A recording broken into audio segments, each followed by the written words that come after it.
এই ফিরাউন যে নিজেকে আল্লাহ দাবি করেছিল, এই আল্লাহ মানে আসমানের আল্লাহ না, অনেকে ভুল মনে করে। ফেরাউনও আবার আল্লাহ মানত। ফেরাউন আল্লাহ বিশ্বাস করত, তাহলে সে কোন অর্থে আল্লাহ দাবি করত? এই হাঁচু আপা যে অর্থে আল্লাহ দাবি করত। বলি হাঁচু আপা তো আল্লাহ দাবি করে নাই। আল্লাহ দাবি করা লাগে না, আল্লাহর ক্ষমতা দাবি করলেই সে আল্লাহ হয়ে যায়। আপনারা দেখেছেন বাংলাদেশে কোনো কাজ, একটা চৌকিদারের চাকরি হলেও হাঁচু আপার অনুমতি লাগতো। তাহলে বোঝা যায় ফেরাউন যেভাবে একচ্ছত্র ক্ষমতার অধিপতি হয়েছিল, ঠিক এই ফেরাউনও একচ্ছত্র ক্ষমতার অধিপতি হয়েছিল। আল্লাহ তাআলা ওই ফেরাউনকে চুবিয়ে মারলেন, এই ফেরাউনকে দেশ ত্যাগ করে পালাতে বাধ্য করলেন। এই ফেরাউন যেহেতু নিজেই আল্লাহ, কাজে সে আবার অন্য আল্লাহর কথা মানতে পারত না। কিন্তু ফেরাউনের স্ত্রী ছিল এক আল্লাহ বিশ্বাসী। অনেক লম্বা ঘটনা আছে। কোনো একদিন সে হয়তো মাথা আঁচড়াচ্ছিল বা অন্য কোনো কাজ করছিল, তো বলল যে বিসমিল্লা, কাজের শুরুতে বিসমিল্লা বলল। এটা তার এক মেয়ে বলল যে তুমি যে আল্লাহর নামে বললা, আল্লাহ কোন আল্লাহ? এটাকে আমার আব্বু ফেরাউন আল্লাহ? বলছে না না, তোমার আব্বু ফেরাউন আল্লাহ না, এটা ওই আল্লাহ যিনি আমাকে, তোমাকে এবং তোমার বাবা ফেরাউনকেও সৃষ্টি করেছে। বলে তাহলে আমি আব্বুকে বলে দেই। যাই হোক, অনেক ঘটনার পরে শেষ পর্যন্ত ফেরাউন জানতে পারলো। এরপরে ফেরাউনের নির্যাতন শুরু হলো। শেষ পর্যন্ত আপনারা জানেন, এক এক করে তার বাচ্চাগুলোকে ফুটন্ত কড়াইয়ের ভিতরে ফুটন্ত তেলে বাচ্চাগুলোকে ছেড়ে দেওয়া হলো। সর্বশেষ যখন ছোট বাচ্চাটাকে ছেড়ে দেওয়া হলো, তখন সে কাঁদতে লাগলো। ওই সময় ছোট বাচ্চাটা, দুধের বাচ্চা, বলতে আম্মু তুমি কাঁদছো কেন, চলে আসো। এটা কোনো শাস্তির জায়গা না, এটা জান্নাতের জায়গা। এটা আল্লাহ তাআলা গুলবাগিচা করে দিয়েছেন। সুবহানাল্লাহ। এখানেই বলতেছেন ইমরাতে ফেরাউনের কথাটা আল্লাহ তাআলা বলছেন, ইয ক্বালাত, যখন সেই ফেরাউনের স্ত্রী ইমরাতে ফেরাউন বলল, রব্বি বিনিলি ইনদাকা বাইতান ফিল জান্নাহ। ও রব্বুল আলামিন, ফেরাউন সে নিজেকে ইলাহ দাবি করছে, রব দাবি করছে, তাকে যে অমান্য করছে, তার উপরে নির্যাতন করছে, জুলুম করছে, অত্যাচার করছে, জেলে পুড়িয়ে মারছে। ও আমার রব, রব্বি বিনিলি ইনদাকা বাইতান ফিল জান্নাহ, তুমি আমার জন্য তোমার কাছে জান্নাতে একটা ঘর বানিয়ে দাও। তোমার কাছে, কি সুন্দর, দাও তোমার কাছে, যেন আমি জান্নাতে বসেও তোমার কাছে থাকতে পারি। মা বোনদের এখান থেকে শিক্ষা নিতে হবে। দুনিয়ার অত্যাচার জুলুম, স্বামীর বাড়ি গেলে বিশেষ করে শাশুড়িরা, আমি আবার শাশুড়িদেরকে দোষ দিচ্ছি না, তাদের ব্যাপারে আমি বলতেছি পরে, সাধারণত চিন্তা করে আমার এই ছেলের মালিক বোধহয় এই পুত্রবধূ হয়ে গেছে, আমি এখন আর মালিক নই। এই কারণে তার ভিতরে সামান্য ঈর্ষা আসতেই পারে। আমার বোনদের উচিত হবে এই জিনিসটা বুঝতে না দেওয়া, বরং স্বামী যাতে করে আরও তার মায়ের খেদমত বেশি করে, এবং এই যে আমার বোন পুত্রবধূ হয়ে গেল, তিনিও তার এমন খেদমত করবেন, এমনভাবে তাকে আচার ব্যবহারে বা খুশি করবেন যাতে সে ওইটা বলতে না পারে। তো যত কষ্টই আসুক, তারপরেও যে স্বামী সব ভালো হয় তা না, কিছু স্বামী এমনি অত্যাচার করে। ফেরাউন ওরকমই একজন ছিল, তাকে দিয়ে উদাহরণ দিচ্ছেন যে এরকম স্বামী যদি পড়ে তাহলে কি করবে? আল্লাহর কাছে প্রথমে দোয়া করবে, রব্বি বিনিলি ইনদাকা বাইতান ফিল জান্নাতি ওয়া নাজ্জিনি মিন ফিরআউনা ওয়া আমালিহি। আমাকে ফেরাউন এবং তার কাজ থেকে, আমল থেকে নাজাত দাও, মুক্তি দাও। ওয়া নাজ্জিনি মিনাল কওমিজ যালিমিন, জালিম কওমদের থেকে আমাকে মুক্তি দান করো। এরপরে এই সূরায় আত-তাহরীমের শেষের দুই আয়াত 11 এবং 12 নম্বর আয়াত। 12 নম্বর আয়াত আল্লাহ বলছেন মারিয়াম সম্পর্কে, ওয়া মারিয়াম ইবনাতা ইমরান, ইমরানের মেয়ে মারিয়াম, তাকে উদাহরণ দিচ্ছেন আল্লাতী আহসানাত ফারজাহা, যিনি তার লজ্জাস্থানকে হেফাজত করেছিলেন। এটা একটা বিশেষ মর্যাদা। যে মেয়ে, যে নারী তার লজ্জাস্থানকে হেফাজত করবে, আল্লাহ তাআলা বলছেন তাকে আমি কি পুরস্কার দিলাম? ফানাফাখনা ফীহি মির রূহিনা, আমি তার ভিতরে আমার রূহের থেকে একটা রূহ ফুঁকে দিলাম। তার মানে বিশেষ রূহ, বাবা ছাড়া একটা রূহ তাকে দান করলাম। ওয়াসাদ্দাকাত বিকালিমাতি রাব্বিহা ওয়া কুতুবি, মারিয়ামের প্রশংসা করছেন আল্লাহ, যে আল্লাহ তাআলা বলছেন যে মারিয়াম তার রবের কালেমাতে বিশ্বাসী ছিল, সত্যায়ন করেছে, বিশ্বাস স্থাপন করেছে। তিনি তার রবের কিতাবকে বিশ্বাস করেছেন। ওয়া কানাত মিনাল কানিতিন, এবং তিনি ছিলেন অল্পতুষ্ট, বিনয়ী, আনুগত্যশীল। এখানে নারীদের কয়েকটা চরিত্রকে আল্লাহ তাআলা তুলে ধরেছেন, যেগুলো আপনারা ইতিমধ্যে বুঝেছেন। সুতরাং যে নারী এই বৈশিষ্ট্যগুলো অর্জন করবেন, আল্লাহ তাআলা তাকে সেরকম সন্তান দান করবেন। ফানাফাখনা মিন রূহিনা, এখানে আল্লাহ তাআলা বুঝাচ্ছেন যে সকল নারীরা নিজের সম্ভ্রম, নিজের ইজ্জত সম্মান রক্ষা করে চলবে, আল্লাহ তাকে এরকম মারিয়ামের মতো নেক সন্তান দান করবেন। এ কারণে আজকের মা বোনদের খেয়াল রাখতে হবে, আল্লাহ সুবহানাহু ওয়া তাআলা যে দ্বীন ইসলাম দান করেছেন, তার মধ্যে নারীদেরকে স্থান দিয়েছেন, মর্যাদা আসন দিয়েছেন। নারীদের 3 স্তর। হয়তো সে মেয়ে হলে পরে আল্লাহ রাসূল সাল্লাল্লাহু আলাইহি ওয়াসাল্লাম বলছেন, যার 3টা মেয়ে হলো তার জন্য জান্নাত। এরকমভাবে সাহাবী তারপরে আরো প্রশ্ন করেছেন। মেয়ে দ্বিতীয় স্তরে হয় স্ত্রী, তৃতীয় স্তরে হয় মা। প্রত্যেকটা আলাদা আলাদা জায়গা আছে, সম্মানের জায়গা আছে। অনেক সময় আমাদের নারী জাতকে খেপানোর জন্য পশ্চিমা চিন্তাধারায় যারা বড় হয়েছে, শিক্ষিত হয়েছে, তারা প্রশ্ন ছুড়ে দেয়, নারীদেরকে আল্লাহ তাআলা ঠকিয়েছেন। একটা ছেলে যে সম্পদ পায়, বাবার সম্পদ, একটা মেয়ে তার অর্ধেক সম্পদ পায়। এটা নারীদেরকে ঠকিয়েছে। না বোঝার কারণে এই প্রশ্ন, মা বোনদেরকে বলবো, আপনারাই এই প্রশ্নের উত্তর দিয়ে দিবেন। নারীদেরকে আল্লাহ তাআলা ঠকান নাই। মনে করুন আপনার বাবার 2টো সন্তান, একটা ছেলে একটা মেয়ে, 3 লক্ষ টাকা রেখে সে মারা গেল। কোরআনের ভাগ অনুযায়ী 3 লক্ষ টাকার থেকে 2 লক্ষ টাকা পাবে ছেলে, 1 লক্ষ পাবে মেয়ে। এবারে দুজনের বিয়ের সময় হয়ে গেল। ছেলেটা বিয়ে করলো, 1 লক্ষ টাকা দিল স্ত্রীকে মোহর। তার আছে কত এখন? 1 লক্ষ টাকা আছে। স্ত্রী ঘরে আসলো। এখন স্ত্রীর কাপড় চোপড়, খানা পিনা, থাকা, সব কিছুর দায়িত্ব কার? স্বামীর, ওই ছেলের।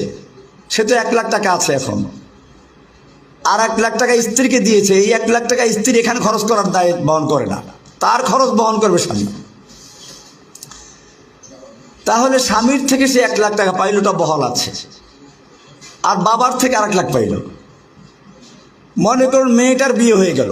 এখন মেয়েটা বাবার থেকে 1 লাখ টাকা পেয়েছিল, সে বিয়ে হলো, মোহর পাইল 1 লাখ টাকা, 2 লাখ টাকা হয়ে গেল। এরপরে সে স্বামীর ঘরে থাকে, খাওয়া দাওয়া সব স্বামীর হোটেলে, তার কোনো খরচ নাই। তাহলে তার 2 লাখ টাকা বহাল রয়ে গেল। এরপরে এখন যদি ওই 2 লাখ টাকার মালিক যে মহিলা, 1 লাখ টাকার মালিক ভাইয়ের কাছে আসে, এই মেহমানদারির খরচ কার? মেয়ের না বা ছেলের? এরপরে এই একটা মেয়ে, সে তার যেমন বাবার থেকে সম্পদ পেয়েছে, স্বামীর সম্পদের ভাগ পাবে। সেও শুধু 1 লাখ টাকা মোহর পেয়ে ক্ষান্ত না, স্বামীর সন্তানের ভাগ পাবে, সন্তানের সম্পদের ভাগ পাবে। এইভাবে দেখা যায় যে একজন মেয়ে কয়েক দিক থেকে সম্পদ পায়। তাহলে এই যে কথাটা বলা হচ্ছে, ইসলাম নারীদেরকে ঠকিয়েছে, এটা ওরা না জানার কারণে বলে। কর্মস্থল ভিন্ন জিনিস। হ্যাঁ, কোরআনে মেয়েদের সম্পর্কে বলেছি, ওয়ালা তাবাররাজনা তাবাররুজাল জাহিলিয়াতিল উলা, তোরা জাহিলি যুগের মেয়েদের মতো প্রকাশ্যে চলাফেরা করো না। এখানে কিন্তু বলা হয় না যে একেবারে তারা চলাফেরা করতেই পারবে না। ওরা অভিযোগ করে যে নারীদেরকে ইসলাম চার দেয়ালে আবদ্ধ করে দিয়েছে। না, চার দেয়ালে আবদ্ধ করে নাই। আল্লাহ নবীর যুগেও তো মেয়েরা আল্লাহ নবীর কাছে আসতো, প্রশ্ন করত, আল্লাহর নবী সাল্লাল্লাহু আলাইহি ওয়াসাল্লাম তাদেরকে উত্তর দিতেন। তাহলে চার দেয়ালে আবদ্ধ করলো কোথায়? সুতরাং আপনাদের বড় দায়িত্ব হচ্ছে নারীদের সমাজে ইসলামের সৌন্দর্যগুলো তুলে ধরা, এবং সবচেয়ে বড় দায়িত্ব হচ্ছে একজন মা সন্তানের জন্য প্রথম পাঠশালা। মা যদি শিশুবেলায় সন্তানকে তাওহীদ শিক্ষা দেয়, দ্বীনের ইলম শিক্ষা দেয়, তাহলে ওই ছেলে পরবর্তীতে কখনো আর নাস্তিক হতে পারে না। ছোটবেলায় আপনি যদি সাঁতার শিখে থাকেন, এরপরে পানিতে পড়ে যান, মরার ভয় থাকে না। ডোবায় পড়ুক, পুকুরে পড়ুক, এমনকি সাগরেও যদি লঞ্চ ডুবে যায়, জাহাজ ডুবে যায়, বাঁচার সম্ভাবনা আছে। সাঁতার জানে যেহেতু, একসময় সে হয়তো খড়কুটা পেয়ে যাবে কিছু একটা। আর যদি সাঁতারটাই না জানে, তাহলে সে বাড়ির পাশে ডোবায় পড়েও মারা যাবে। ঠিক এই সাঁতার শিখানো মানে ইসলামের প্রথম শিক্ষা দেওয়ার দায়িত্ব হচ্ছে মায়ের। মা তার সন্তানকে প্রথম ইসলামের সাঁতার শিখাবে, আল্লাহ শিখাবে, রাসূল শিখাবে, কালিমাতুশ শাহাদাত শিক্ষা দিবে, আল্লাহ বা আল্লাহর রাসূলের আনুগত্য শিক্ষা দিবে। এইভাবে যখন একজন মা তার সন্তানকে তৈরি করবে, সেই সন্তানও কোনো সময় তার মা বাপকে ভুলতে পারে না। আজকে সমাজে এই যে মা বাপকে আনুগত্য করে না, মা বাবার সাথে বেয়াদবি করে, এর একটা বড় কারণ হচ্ছে মা বাপ তার দায়িত্ব ঠিকমতো পালন করছে না। সুতরাং খেয়াল রাখতে হবে, আমরা যদি আল্লাহর হুকুম মতো আমাদের সন্তানদেরকে লালন করি, পালন করি, সন্তানরাও আল্লাহর হুকুম মতো আমাদের খেদমত করবে। আর যদি আমাদের দায়িত্ব আমরা পালন না করি, তাহলে সন্তান কেন আমাকে খেদমত করবে? আমি তো তার দায়িত্ব পালন করি নাই। মায়েরা আমার, বোনেরা আমার, আপনাদের এখন কি শিক্ষা দায়িত্ব? প্রথম কি দায়িত্ব রয়েছে? প্রথম দায়িত্ব হচ্ছে আপনাদের তাওহীদ শিক্ষা দেওয়া। মনে রাখতে হবে, ইসলামের মূল ভিত্তি হচ্ছে তাওহীদ। আল্লাহর রাসূল সাল্লাল্লাহু আলাইহি সাল্লাম একটা তাঁবুর সঙ্গে তুলনা করেছেন ইসলামের বেনাগুলোকে। নামাজ, রোজা, হজ, যাকাত, ঈমান, এর উপর ইসলামের ভিত্তি স্থাপন করা হয়েছে, বেনা রাখা হয়েছে। কেন? মূলত মানুষ, একজন মানুষ হচ্ছে একটা ছোট্ট পৃথিবী। খুব খেয়াল করে জিনিসটা শুনবে। আমি একটা ভূমিকা পেশ করবো, তারপরে মূল কথা আসবো আবার। পৃথিবীর মৌলিক উপাদান হচ্ছে চারটি: আগুন, পানি, মাটি, বাতাস। আর এই প্রত্যেকটা জিনিসের এক একটা রোগ আছে। আগুনের রোগ হচ্ছে কি, আগুন যদি আপনি নিচেও জ্বালান, সে উপরে উঠবে, তার গতি ঊর্ধ্বে। মানুষের মধ্যে আগুন আছে, সুতরাং মানুষের মধ্যে অহংকার থাকে, আমি বড়, আমি উপরে। এবং শয়তান যে আদমকে সেজদা করে নাই, তার কারণ ছিল এটাই, খালাকতানি মিন নারিন ওয়া খালাকতাহু মিন তিন। আমি কেন আদমকে সেজদা করব? তুমি আদমকে সৃষ্টি করেছো মাটি দিয়ে, আমাকে সৃষ্টি করেছো আগুন দিয়ে। আগুনের গতি হলো ঊর্ধ্বে, মাটির গতি নিম্নে। সুতরাং যুক্তির কথা হচ্ছে, আগুনের সামনে মাটি নত হবে, মাটির সামনে আগুন নয়। যুক্তিবাদী, প্রথম যুক্তিবাদী হচ্ছে শয়তান। প্রথম যুক্তিবাদী কে? আল্লাহর হুকুমের সামনে বিরুদ্ধে যে ব্যক্তি প্রথম যুক্তি পেশ করেছে, শয়তান। সুতরাং বোঝা গেল, যারা আজকে বলে ইসলাম নারীদেরকে ঠকিয়েছে, যুক্তি পেশ করে, তাদের প্রথম গুরুকে? এরা সব শয়তানের মামা, শয়তানের শিষ্য। তো আমি বলছিলাম যে মানুষের মধ্যে আগুন আছে, আর আগুনের বৈশিষ্ট্য হচ্ছে অহংকার। সেজন্য শয়তানও অহংকারী হয়েছিল, মানুষের মধ্যে অহংকার আছে। আল্লাহ সুবহানাহু ওয়া তাআলা এই অহংকার রোগের চিকিৎসার জন্য দান করেছেন সালাত, নামাজ। নামাজে আমরা যখন দাঁড়াই প্রথমে কানে হাত দিই, এরপরে বুকে হাত বাঁধি, এরপর রুকু থেকে মাথা ঝুঁকিয়ে দিই, এরপরে সেজদায় গিয়ে আমরা মাথাটাকে মাটির সঙ্গে মিশিয়ে দিই, যেন প্রমাণ করছি নামাজের মাধ্যমে কি আমি তো মাটির মানুষ। মিনহা খালাকনাকুম ওয়া ফিহা নুঈদুকুম ওয়া মিনহা নুখরিজুকুম তারাতান উখরা। আমি তো মাটির থেকে সৃষ্টি হয়েছি, মাটির সঙ্গে মিশে যাব, মাটির থেকে আবার আমাকে উঠতে হবে। আমার কিসের অহংকার, কিসের গৌরব? এইভাবে যখন একটা মানুষ নিজেকে মাটির সঙ্গে বিলীন করে দেয়, মাটির সঙ্গে নিজেকে মিশিয়ে দেয়, নিজেকে মাটির মানুষ রূপে প্রমাণ করে, আর এভাবেই যখন সে হয়, তখন তার মাধ্যমে অহংকার রোগ দূর হয়ে যায় এবং সে সত্যিকার মানুষে রূপান্তরিত হয়ে যায়। मिटा दो अपनी हस्ती को अगर कुछ मर्तबा चाहो, मिटा दो अपनी हस्ती को अगर कुछ मर्तबा चाहो, कि दाना खा के मैं मिलकर गुले गुलजार होता है। তুমি যদি সত্যিকার অর্থে নিজেকে বড় বানাতে চাও, উচ্চ বানাতে চাও, তাহলে সালাতের মাধ্যমে নিজেকে মাটির সঙ্গে বিলীন করে দাও, নিজের আমিত্বকে, নিজের গৌরবকে, অহংকারকে মিটিয়ে দাও। দেখবে তুমি সত্যিকার মানুষ হবে, তোমার থেকে সন্তানগুলো সেরকম সত্যিকার মানুষ হবে। আগুনের চিকিৎসা হলো কি? সালাত। মানুষের মধ্যে আর একটা মৌলিক উপাদান হচ্ছে মাটি। মাটিরও একটা বিশেষ বৈশিষ্ট্য আছে। মাটির উপরে যে আপনি কিছু রেখে দেন, কয়েকদিন পরে পাবেন না, ভিতরে নিয়ে গেছে, কৃপণ, কুক্ষিগত করে সব। সে যা পাবে তা লুকিয়ে ফেলবে, কাউকে কিছু সে দিতে চাবে না। মানুষের মধ্যে মাটি আছে, এজন্য মানুষ কৃপণ হয়। যা পাবো সব আমার আমার। হাদিসেও আসছে এটা, ইয়াকুলু ইবনু আদম মালি মালি। বনি আদম বলে আমার মাল আমার মাল, আমার বাড়ি আমার গাড়ি, আমার নারী আমার, সব আমার। ওয়া হাল্লাকা ইয়া ইবনা আদম, ও বনি আদম তুমি কি চিন্তা করেছো তোমার কি জিনিস? ওয়াহাল্লাকা ইল্লা মা আকালতা ফাআফনাইত, তোমার তো খালি ওই জিনিসগুলো বলতে পারো তোমার, যা তুমি খেয়েছো এক রাস্তা দিয়ে আর এক রাস্তা দিয়ে বের করে দিয়েছো। ওয়ামা লাবিস্তা ফাআবলাইতা, আর তুমি যা পরিধান করেছো এবং পুরাতন করে দিয়েছো, তা তোমার কাপড় চোপড় নষ্ট করেছো। ওয়ামা তাসাদ্দাকতা ফাআমদাইত, আর যা তুমি সাদকা করে দান করে আল্লাহর রাস্তায় জমা করেছো তা তোমার। এছাড়া যা কিছু সব মৃত্যুর পরে মালিকানা কার? অরিসদের। এজন্য এক কবি নিজেকে আক্ষেপ করে বলছিল, বিষ্ণু হাফেজ বতো গোয়াম কে গুল তাজা নমি মানদ, अगर মানদ শবে মানদ শবে দিগার নমি মানদ।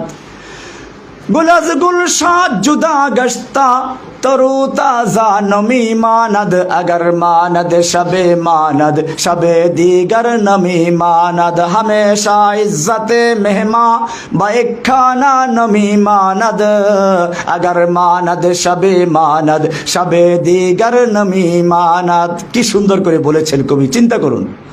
বিষ্ণু হাফেজ বতু গুয়াম, ও হাফেজ আমি তোমাকে বলছি, কবি নিজেকে বলতেছেন, কে গুল তাজা নমি মানাদ, ফুল বাগানে কত সুন্দর দেখা যায়, কিন্তু কয়দিন থাকে? একদিন, 2 দিন, 3 দিন, তারপরে সে আস্তে ঢলে পড়ে যায়। अगर मानद शबे मानद शबे दीगर नमी मानद, हिजाबे नव अरूसा दर शबे दरबारे शौहर नमी मानद। একজন নতুন বধূ যখন ঘরে আসে, কি সুন্দর ঘোমটা দিয়ে থাকে, মাথা তো দূরের কথা, চেহারাও দেখা যায় না। এরপরে আস্তে আস্তে পুরান হয়, শেষ পর্যন্ত চেহারা তো দূরের কথা, মাথাটাও খুলে যায়। এটাই কবি বলেছেন, হেজাবে নাও আরুসা দরবারে শৌহর নমি মানদ, अगर मानद शबे मानद शबे दीगर नमी मानद। हमेशा इज्जते मेहमा बाइखाना नमीमानद। একজন মেহমান যখন প্রথম কারো বাড়িতে যায়, প্রথম দিন কি খাবেন, পোলাও খাবেন, মুরগি খাবেন, সব তৈরি আছে। এরপরে মেহমান আস্তে আস্তে পুরাতন হয়, খাবারের মানও কমে, শেষ পর্যন্ত ভর্তা আর ডাল খাও, আর মনে ভাবে যাইবে কবে। কবি সেটাই বলেছেন, হামেশা ইজ্জতে মেহমা বাইখানা নমি মানদ, আগার মানদ শবে দিগার নমি মানদ। তো বলছিলাম মানুষের মধ্যে মাটি আছে, মাটির বৈশিষ্ট্য হচ্ছে কৃপণতা। মানুষের মধ্যে মাটি আছে, মানুষও কৃপণ হয়, এটা একটা রোগ। এই রোগের চিকিৎসা দিলেন কি দিয়ে? যাকাত। যাকাত দান করতে থাকো, দিতে দিতে তোমার কৃপণতা রোগের চিকিৎসা হয়ে যাবে। এরকম ভাবে আর একটা মৌলিক উপাদান হচ্ছে পানি। পানির বৈশিষ্ট্য হচ্ছে, পানি যদি আপনি সমতল জায়গায় ছাড়েন, সে এক জায়গায় বসে থাকবে না, আরও জায়গা দখল করবে। তার মানে লোভ, লালসা, দখল করার প্রবণতা।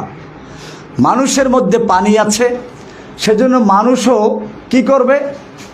একজন 10টা বাড়ি করেছে, এখন আরও লোভ করতে থাকে, পাশের বাড়ির ঝুপড়িটা দখল করলে আমার বাড়িটা কি হয়ে যায়? একেবারে সুন্দর, পুরা জায়গাটা সুন্দর হয়ে যায়। ওই ঝুপড়িওয়ালা কেমনে তাড়াবো?